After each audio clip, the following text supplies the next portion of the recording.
Jay, I'm on.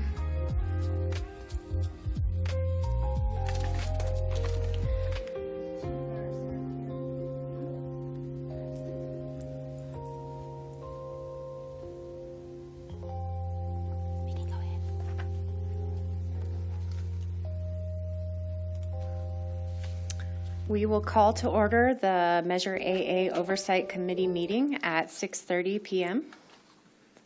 6:31, I'm sorry. And now we will do roll call. Committee Member Israel. Present. Committee Member Saunders. Present. Vice Chair Reinhardt. Present. And can I get a volunteer to lead our flag salute? Yeah, I can.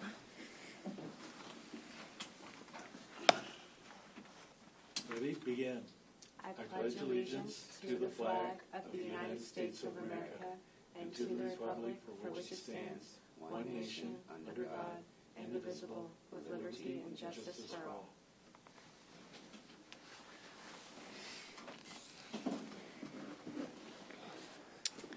Thank you. And this is the time when we receive public comments. Are there any public comments? No public comments. Okay, and then we will approve the agenda as presented. Can I have a motion to approve the agenda as presented? I'll make a motion for approval. And a second? I second. Thank you. Everybody in favor? Aye. Aye. Aye. Motion carries 3-0. And then we will go to our consent calendar. Do I have a motion to approve the consent calendar and minutes as presented? I'll make a motion for approval. I second. All in favor? Aye. Aye. Motion carries 3-0. Now we've made it to general business. Finance Manager Jantz. Good evening. Nice to be here tonight. Good evening, Chair, Vice Chair, committee members, members of the public, and fellow city staff. I'm with you. My name is Adam Jantz. I'm the Finance Manager and City Treasurer here at the City of Wildomar, and I'm here with you tonight to present the fiscal year 25-26 Measure AA Fourth Quarter Financial Report. So, as you may be aware, we go by a fiscal year basis, which runs from July 1st to June 30th. So we are currently in fiscal year 26-27, but as of the 6/30, that was the end of the previous fiscal year 25-26, which we're reporting on now. Now it's important to note that we are still in the posting period for 25-26. In other words, that we will still post invoices that are incoming for the previous fiscal year. It is dwindling off a bit, but we usually allow about 65 days or about that, with a few exceptions for like the fire bill, if it takes a little longer for the major ones to post in the previous fiscal year if the services were performed then. So these numbers are subject to some change and are of course not audited yet. So this provides a balance sheet as of this point in time. So we began the year with about 10.3 million fund balance in Measure AA. We've currently, with this snapshot, and I'll give an update onto the revenues in a minute here, we were at about 88% of total revenues, with 91% received of our sales and use tax. Expenditures were about 79% of budgeted revenues, with $2.2 million occurring in fourth quarter so far. The current net change in fund balance is just under $800,000, which means our point in time, and I apologize, there was a typo there that's supposed to say June 30th. On the 2026, but is of $11,089,000. So our sales tax revenue here shows our tracking that through May we were at just under 5.5 million. However, they posted on Friday the CDTFA, the California Department of Tax and Fee Administration, the final numbers for June. We haven't received it yet, but I know it will be. And so we ended up at $6,141,983.15 for the sales and use tax, which is a 3.38% increase over the previous fiscal year. So we came in just a little bit about 130,000 over our projections for the sales tax revenue for Measure AA. In terms of expenditures, public works road maintenance was about $1,526,000 at a $1.6 million. Code enforcement and homeless services was $407,000 out of $518,000. Police services is $1.7 million out of $2,036,000. I believe we still have one more billing period 13, the final one for police services, so there'll be a little bit more added. Fire services are $1.2 million out of our budget, but as noted, we have not. It takes them a little bit to prepare the quarterly fire bills, so there's still only 3 quarters posted into the fire services, so that will increase closer. Those will true up a bit more in the next month or so when we receive that bill. And administration, which is for generally the audit and some expenses such as nameplates and such for the committee, is at $30,000 out of a $34,000 budget. In terms of homeless services, for outreach activity in the month of April, 8 contacts were made, none of which were new, 2 of which received services, and 6 refused. We're revising a bill for this for the bed utilization, so I don't have that number at this particular minute. We'll have that in the final report. For May, there were 14 contacts made, 4 new and 2 received services, 12 refused, and we had 44 bed utilizations. And for June was 11 contacts made, none were new, but 4 of which received services and 7 refused with 60 bed utilizations. For Public Works, the crews completed a wide variety of tasks within the public right-of-way. 2,000 square feet of potholes were repaired, 27 posts installed, 68 hours were spent removing illegal dumps, 65 trees were trimmed, and 94 signs were installed. We did also purchase a pavement roller with QuinCat.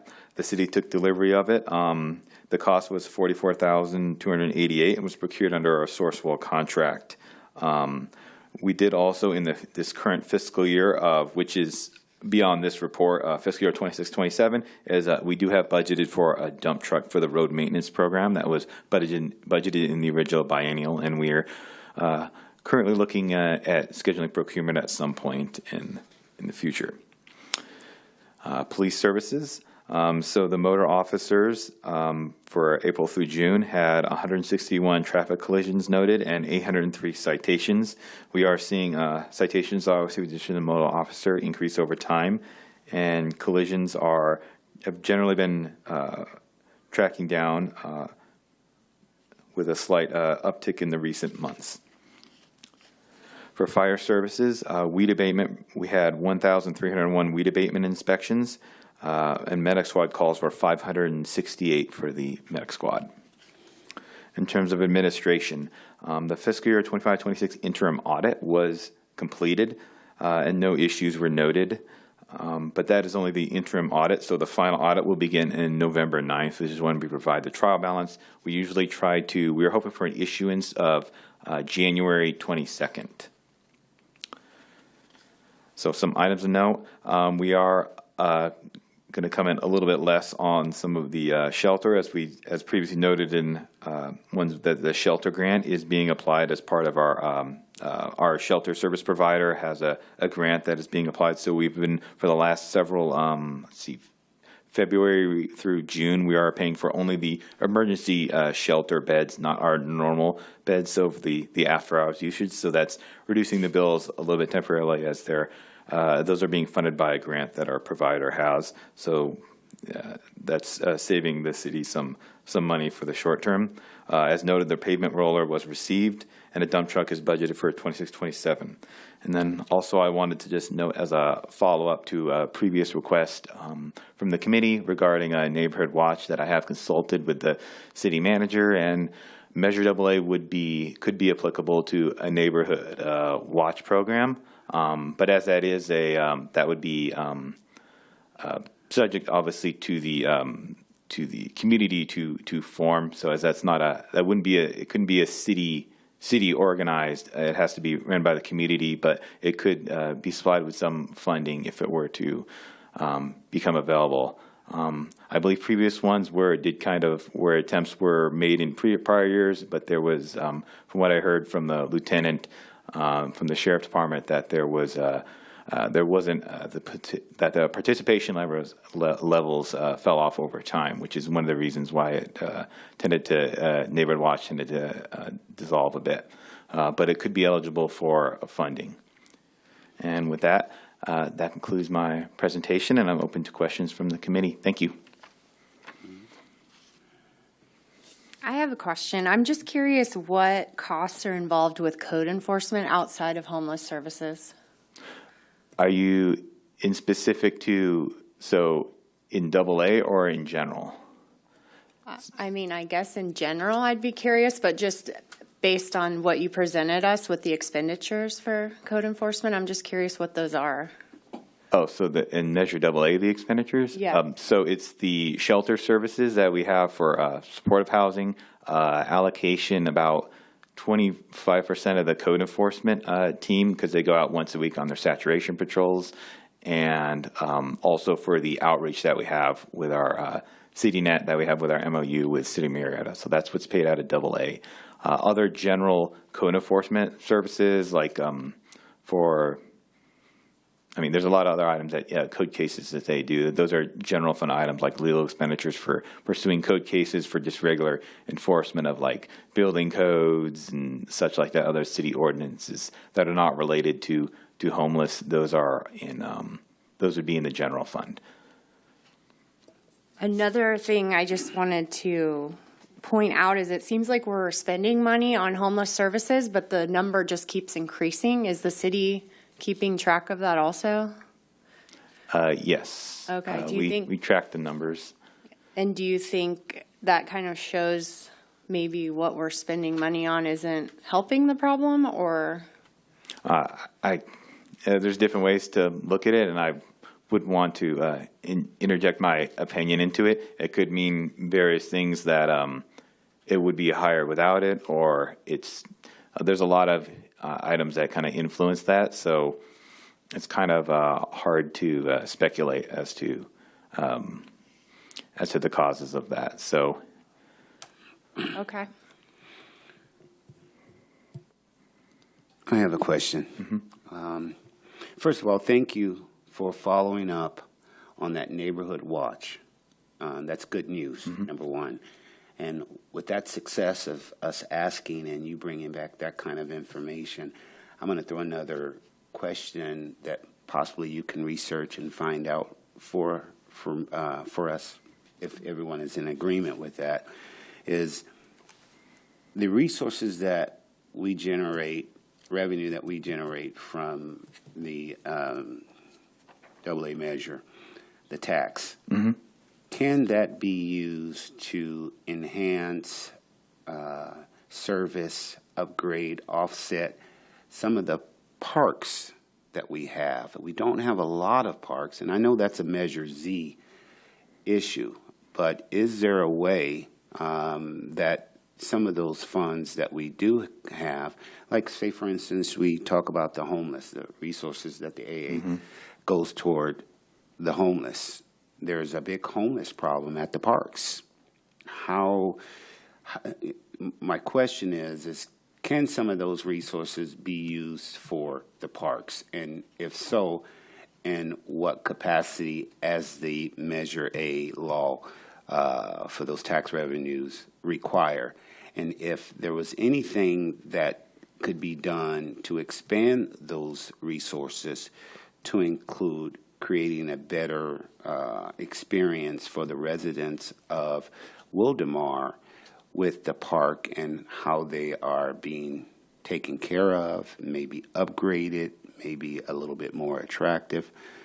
Could you comment on that, please? So you're talking in reference to, so The measure is technically a general purpose tax, but it's been stipulated to be used for public safety, roads, and quality of life issues. So in terms of improving parks, legally it could be authorized potentially by the council, but it's usually would go against kind of how the measure was presented to the public. So that would have to be looked into a little bit more. We do have other measures for items such as DIF or park improvements and development agreement funds that would probably be more readily used for parks, and there's our grants for that as well. So for actual park improvements, I could look into Measure AA items some more, but Yeah, I'd appreciate it if you could. It did, you said quality of life. These are vague requirements of a city, and it's an argument that I could say quality of life is having better parks and recreations for our citizens. So if it's not specific and it is under general funds, and in what you just quote, I'm quoting you, that legally by the city council, it could possibly be granted, but then you said there's other funds that could be used, but those funds are going toward other things. All I'm seeing is quite a bit of money coming in from the revenues of this tax, and it's going to things that are important, but I wouldn't say as more important than having safe, quality parks for our residents. That's just my opinion. So if you could do that, go and research it, and maybe the next meeting we have, give us more concrete information on legally by the council, if that could happen, what would be the next steps to bring that to city council to make that kind of decision or vote on it. Thank you. Okay, I could look into that.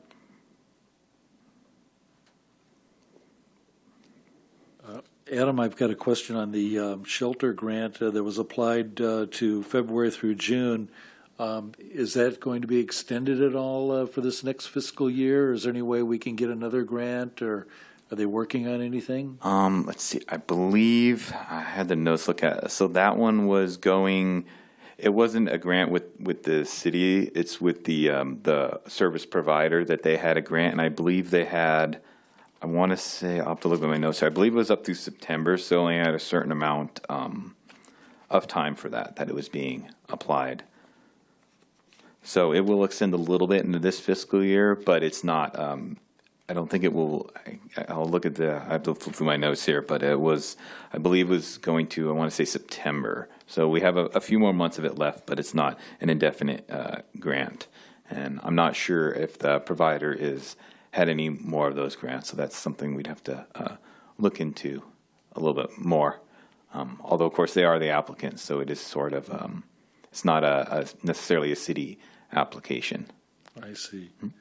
Do we know how much that's worth? Is it significant? It saves us, I believe, around, I think it was saving us around $8,000 less a month for the last couple months. And of that code enforcement budget, that $518,600, is most of that for homeless then? Predominantly, yeah. Oh, yes, it's for code enforcement involvement. So yeah, most of the contractual services are for the shelter and the outreach, and then there's the portion in there that is earmarked for salaries of the code enforcement, which is about $133,000 is the staff allocation, and then the remainder is for the professional services, the $250,000. Those are with those are for the MOU with Marietta and the shelter services. Okay, great. So predominantly, yes, it's for the contract. And then lastly, if there is homeless issues at the parks, if that's what was being referred to, I would think that the program would also cover any homeless anywhere in the city, right? Even if it's at a park. I think that was earlier, if there's homeless at the park, then probably call the authorities and they would come out and handle that situation? Yes. They would come, either the police, depending on what they're doing, or if it's obviously if it's not just illegal to be in the park, but if there are, we could be code enforcement could investigate if there's reports of sleeping in the park. Mm-hmm. We do have security that patrols the parks. That's paid out of Measure Z because that's part of maintenance. But other times we do have our code enforcement that patrols, and if there's a report, they'll look into it with their saturation patrols, with the sheriff and their outreach providers, and then they can provide services or as needed. Great, thanks. Any other questions? And do we have any public comments? There are no public comments. Okay, the committee receives and files the fourth quarter financial report. Do I call for a motion on that? No motion, just to receive and file, thanks. Okay, we receive and file. And then do we have any future agenda items? No. I just wanted to bring to the attention that we have 2 Measure AA vacancies. So if you know anyone that wants to apply, we have 2 seats for them. And I will now adjourn the Measure AA Oversight Committee meeting at 6:52.